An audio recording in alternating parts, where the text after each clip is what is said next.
Villains are a dime a dozen. Every hero needs a villain, and there are a lot of heroes out there. Few villains ever achieve a status equal to that of their hero counterparts, but the Joker is no ordinary bad guy. A cackling jokester and a homicidal maniac, in this video we're covering a key for every budget for the clown prince of crime, the Joker.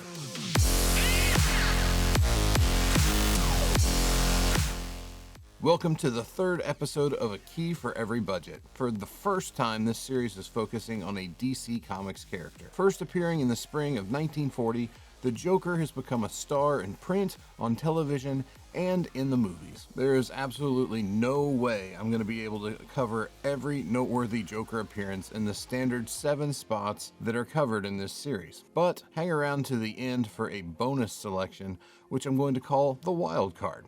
Now, let's get to the books. Kicking off the Joker Key for Every Budget list is a book that is sure to appeal to all of you 90s kids out there, Batman and Robin Adventures number 18. This book has a standout cover from Ty Templeton that features our spotlight character looking rather pouty. Published in May of 1997, the Batman and Robin Adventures series is a follow-up to the first comic series based off of Batman the Animated Series, which was originally titled Batman Adventures. The story, titled The Joker's Last Laugh, was written by Ty Templeton with interior art from Brandon Cruz.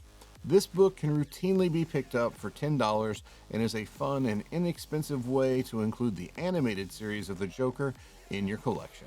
1986 was a banner year for comic books.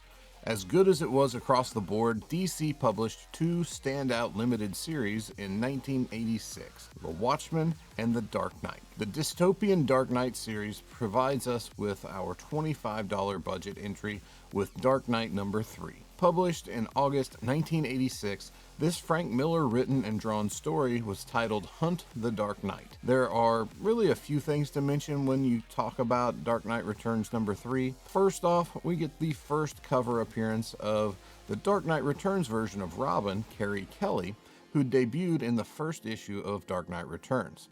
And finally, why we care about this issue in regards to this particular list, Batman and the Joker have their final gruesome battle, which ends with the death of the Joker. While this is an alternate version of reality than the regular DC universe, this was a significant moment for both Batman and the Joker. This was also an early prestige format issue, which means a nice high-grade copy of Dark Knight 3 is fairly common and can be found for just under our $25 budget. One of the all-time great Batman artists whose name is often overlooked in conversations is Marshall Rogers. When most people talk about 70s Batman art, Neil Adams is instantly where the conversation goes, but Rogers' run on Detective Comics, short as it may have been, was highly influential.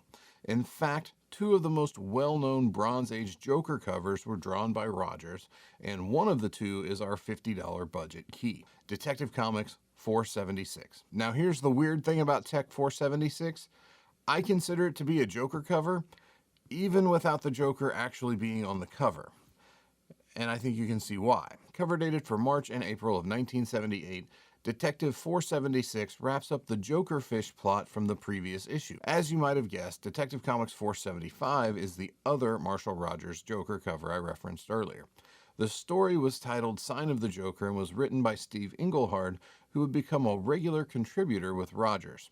To fit into our $50 budget though, you'll need to stick to the VF range for this one, but $50 for a classic Bronze Age book isn't too rough on the wallet.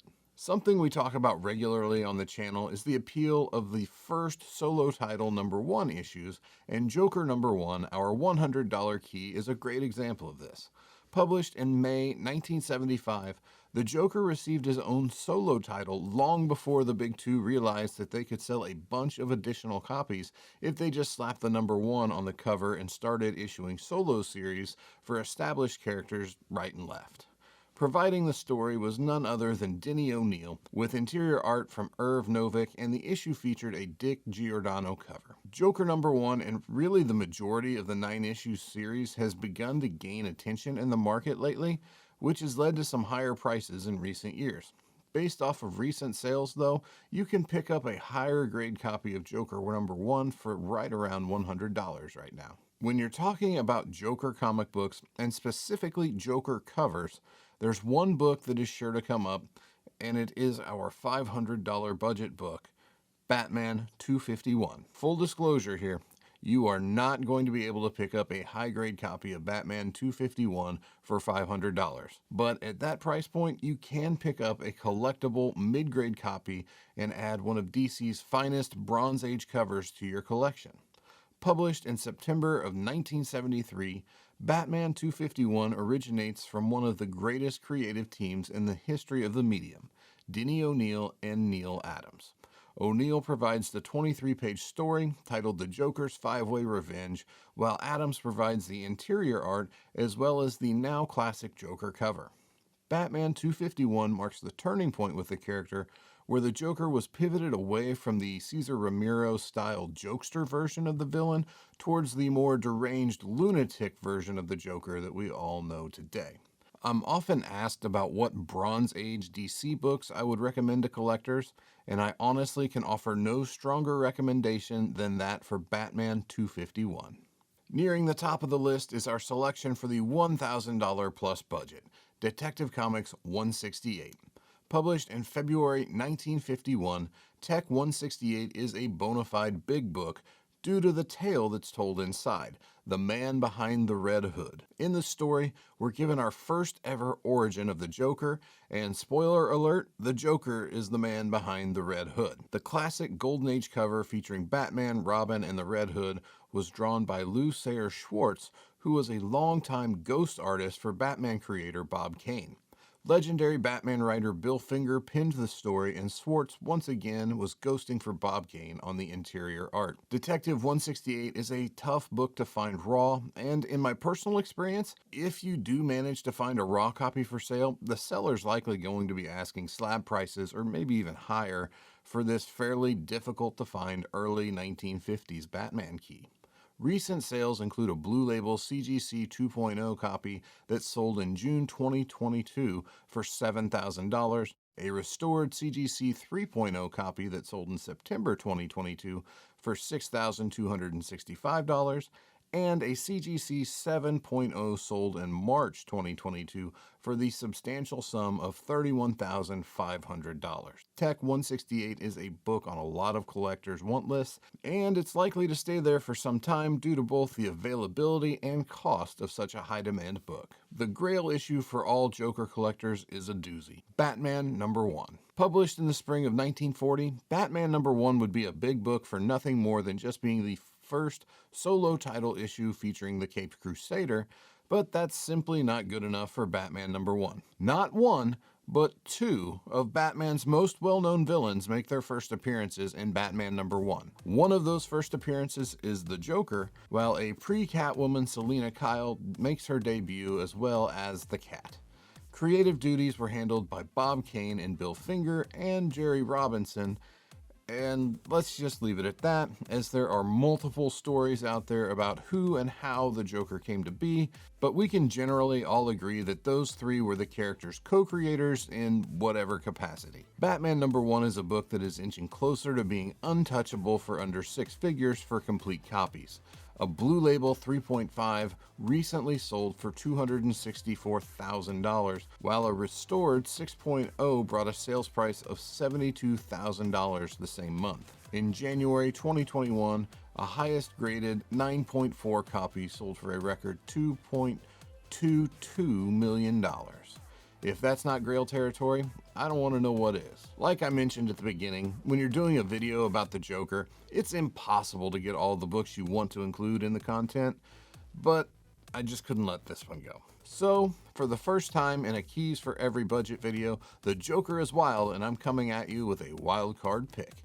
The wild card selection is Detective Comics 880. Published in September 2011, Tech 880 hails from the Scott Snyder era of Batman prior to his becoming Bat Besties with Greg Capullo following the beginning of the New 52 when the pair relaunched the Batman title. The simple truth with this book is that the Jock cover was an instant classic. It's captivating and borderline haunting, but beyond that, it's damn collectible. Currently, you can pick up a high-grade raw copy of Detective Comics 880 for between $150 and $200. Other than Lex Luthor, there is no other DC villain that carries as much weight as the Joker. In recent decades, as the popularity of Superman has waned, there's an argument to be made that the Joker is DC's premier villain. Whether you prefer the Golden Age Comics Joker, Cesar Ramirez Joker from the 1966 Batman TV show, or maybe even a modern take on the character as portrayed by Mark Hamill or Heath Ledger, there is no doubt that the Joker is a major cultural figure. While Golden Age appearances have sharply increased in value in recent years, the volume of Joker appearances over the last 82 years provides collectors of all eras and budgets opportunities to ensure the Joker is well represented within their collections. Check out the description below for a number of promotional and discount codes that can help you save money with benefits ranging from 2 free weeks of Key Collector to discounts off of comic supplies such as bags and boards, long boxes, short boxes, Gemini mailers, and more. Happy hunting out there, and don't forget to collect responsibly. I'll see you in the next video.